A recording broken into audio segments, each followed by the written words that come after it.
Assalamualaikum warahmatullahi wabarakatuh. Hai para pecinta catur dan para catur mania, selamat datang kembali di Legenda Catur Dunia.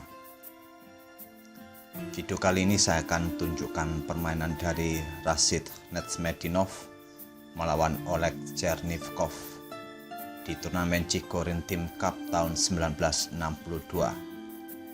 Netsmedinov memegang putih, mengawali permainan dengan pion E4 dibalas Chernivkov pion C5 Sicilian Defense, kuda F3, kuda C6, pion D4, pion pukul pion, kuda pukul pion. Chernivkov melanjutkan pion G6, bermain dengan variasi naga dari Sicilian Defense. Kuda C3, gajah G7 menyerang kuda, gajah E3 melindungi kuda, kuda F6, gajah putih ke C4, dan Chernivkov rokade sayap raja. Netsmedinov melanjutkan gajah ke B3, kuda hitam ke G4 mengorbankan kudanya untuk sementara. Menteri pukul kuda, kuda hitam pukul kuda D4. Netsmedinov melangkahkan menteri ke H4. Di langkah selanjutnya mungkin berniat akan menempatkan gajahnya ke peta H6. Menteri hitam ke A5, Netsmedinov rokade ke sayap raja juga, gajah hitam ke F6 mengancam menteri. Mungkin peta terbaik bagi menteri putih adalah peta G4. Setelah hitam memainkan pion G6 membuka open serangan kepada menteri putih kembali, menteri putih bisa kembali ke peta D1 mengancam kuda. Namun dalam posisi seperti ini, mungkin kawan-kawan tidak percaya bahwa pada langkah ke-11 ini Netsmedinov memutuskan untuk pukul gajah F6 mengorbankan menterinya. Tidak langsung dipukul oleh Chernivkov, melangkahkan kuda ke E2 skak. Kuda pukul kuda, pion pukul menteri. Selanjutnya Netsmedinov melangkahkan kembali kuda ke C3. Beteng hitam ke E8, kuda putih ke D5 mengancam pion F6. Beteng hitam ke E6 melindungi pion. Gajah putih ke D4 kembali mengincar pion F6. Raja ke G7 memperkuat pion F6-nya. Lanjutkan oleh Netsmedinov beteng ke D1. Pion D6 memberi ruang bagi gajah menduduki peta D7 di langkah berikutnya. Beteng putih ke D3, gajah hitam ke D7, beteng putih ke F3. Netsmedinov kembali memberi tekanan pion F6. Bagaimanakah langkah terbaik bagi hitam untuk mempertahankan pion F6-nya? Patut dipertimbangkan hitam bermain dengan beteng E5, memblokir diagonal peta gelap bagi gajah menyokong serangan terhadap pion F6.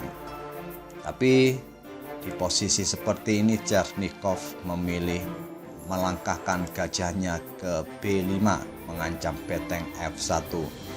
Netsmedinov melangkahkan gajah ke C3 mengancam menteri. Menteri hitam ke D8 memperkuat pion F6-nya.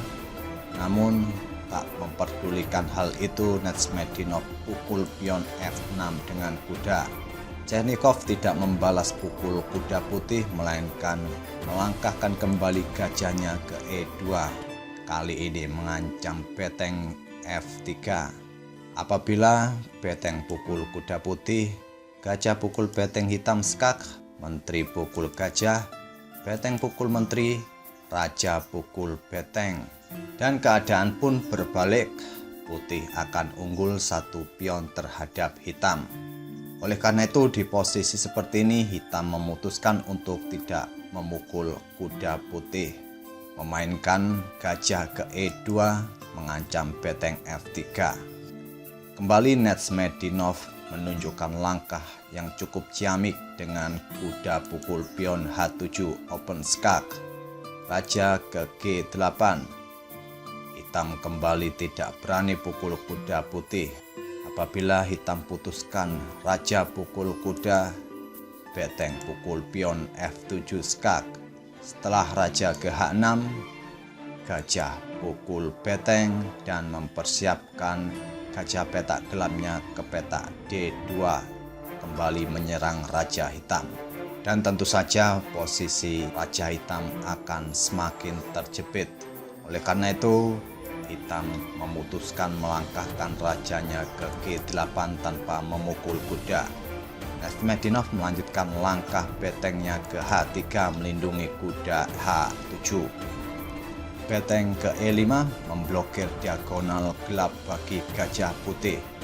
Nurmagomedov memainkan pion F4 untuk mengusir beteng. Gajah putih pukul beteng F1, raja pukul gajah. Selanjutnya, Chernikov memainkan beteng C8 mengancam gajah petak gelap C3. Gajah menghindar ke D4, Chernikov melanjutkan dengan pion B5. Kuda putih G5 mengincar pion F7, beteng ke C7 melindungi pion, namun tidak diperdulikan oleh Nurmagomedov mengorbankan gajahnya pukul pion F7 skak. Beteng pukul gajah, kembali Nurmagomedov mengorbankan perwiranya, kali ini dengan beteng ke H8 skak. Tidak ada pilihan lain bagi raja pukul beteng, kuda pukul beteng F7 skak menggarpu menteri. Raja ke H7, kuda pukul menteri.